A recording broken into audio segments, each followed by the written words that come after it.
Ang alamat ng Battle of the Wise, Teacher Edition. Hello mga kaguro at mga future wise students. Handa na ba kayo? Kasi ako, parang hindi pa, pero kailangang lumaban. Today, we are preparing for the ultimate showdown, the Battle of the Wise. Itong contest na ito ay hindi lamang basta pagalingan. It's where our students showcase their knowledge in different subjects. Math, science, English, araling panlipunan, lahat na. Pero bago sila mag-shimmer sa stage, may isang nilalang muna ang naghihingalo sa backstage. Sino yon? E di si teacher. First step, ang pagpili ng questions. Akala nyo ba random lang to?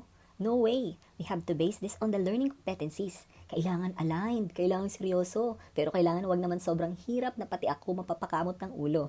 Look at me now. Medyo tinitingnan ko yung mga sukat ng bawat letrang isusulat ko sa kartulinang ito. Every question is a labor of love and stress.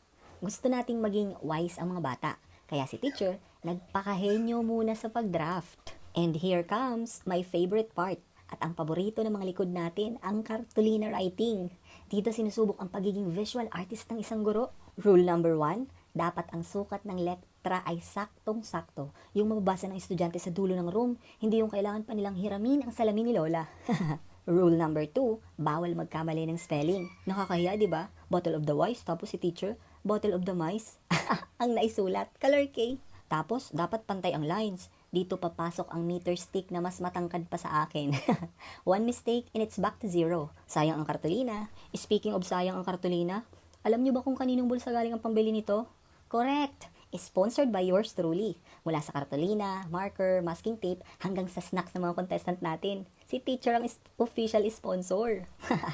Minsan, ang sahod ay parang magic. Naglalaho para sa ikagaganda ng contest. Sabi nga nila, teaching is a vocation. Sa Tagalog, vocation, makaubos ng pera. Pero okay lang, basta makita nating natututo ang mga bata. Busog na rin ang puso namin. Kahit kumakalam ang sikmura, eme. Simula sa pag-review ng lessons sa mga napiling contestants hanggang sa pagpuyat sa mga questions, hindi biro ang pagod.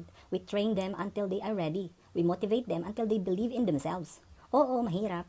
Minsan nakaka-drain pero bilang isang guro, kailangan mong tumayo, umulan man o umaraw. We are the architects of the future, ika nga. At kung ang construction ay nangangailangan ng pawis at puyat, ganoon din sa paghubog ng isipan ng mga bata. So, to all our contestants for the Battle of the Wise, galingan nyo ha. Binuhos ko ang buhay ko sa kartolina na yan. At sa mga kapwa ko guro na todo effort appear. Pagod tayo today pero happy lang. Laban para sa edukasyon. Don't forget to like, share, and subscribe para sa susunod na teacher adventures ko. See you sa contest. Bye!